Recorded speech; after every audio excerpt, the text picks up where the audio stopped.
श्री शिवाय नमस्तुभ्यम।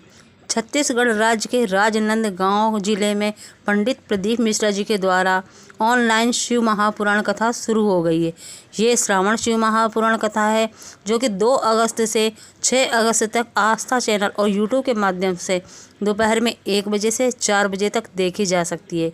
ये कथा पंडाल में नहीं हो रही है, इसे सिर्फ आप ऑनलाइन या टीवी के माध्यम से ही देख सकते हैं।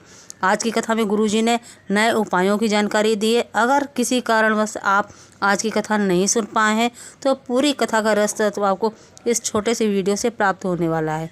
बढ़ते हैं आज की कथा की पहली जानकारी की ओर। गुरुजी ने कहा, यदि आपको एक क्षण भी मिल जाए भगवान की भक्ति करने का, भगवान का स्मरण करने का, तो उसे आप बहुत मानिए। बढ़ते हैं आज की कथा की दूसरी जानकारी की ओर। 100 लोगों को यदि यहाँ से उठाया जाए, जिसमें से छांटा जाए, इसमें से कितने शंकर की भक्ति निर्मलता से दिल से कर रहे हैं, बिना किसी लोभ के कर रहे हैं, तो केवल 5 से 6 लोग ही देखने को मिलेंगे। बढ़ते हैं आज की कथा की तीसरी जानकारी की ओर। गुरुजी ने कहा, यदि आप पार्थिव शिवलिंग का निर्माण कर रहे हैं तो आपको हमेशा पार्थिव शिवलिंग का विसर्जन रात्रि के पहले कर देना है।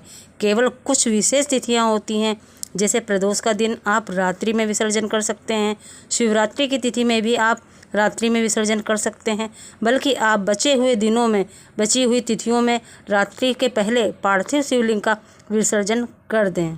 इस बात का आपको हमेशा ध्यान रखना है। अभी सावन का महीना चल रहा है, सब लोग सोमवार के दिन ज़्यादातर लोग पार्थिव शिवलिंग का निर्माण करते हैं। ध्यान रखिए रात्रि न हो, इससे पहले पार्थिव शिवलिंग का विसर्जन कर दें। अब बढ़ते हैं आज की कथा की चौथी जानकारी की ओर। पार्थिव शिवलिंग में कई लोग नेत्र बना देते हैं, मुख बना देते हैं। पार्थिव शिवलिंग के नेत्र, मुख, मुंह नहीं बनाया जाता है, पर आज के समय में लोग फैशन के चक्कर में बना देते हैं। तो याद रखें, पार्थिव शिवलिंग में ये सब नहीं बनाना चाहिए। बढ़ते हैं आज की कथा की 5वीं जानकारी की ओर।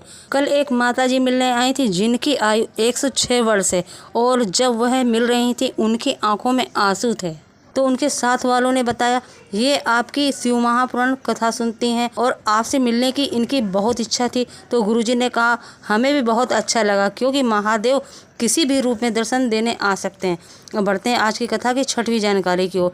श्राद्ध पक्ष में आपको एक प्रयोग करना है। गुरुजी ने आज की कथा में बताया है, 23 साल तक यदि औलाद ना हो, आपके पूर्वज की तिथि में जब आप ब्राह्मण को भोजन के लिए बुलाते हैं तो उसमें खीर के पात्र को हमेशा घर की नारी को ही भरना चाहिए, और ब्राह्मण को खीर देने घर की नारी ही जाए, इस बात का ध्यान रखना चाहिए।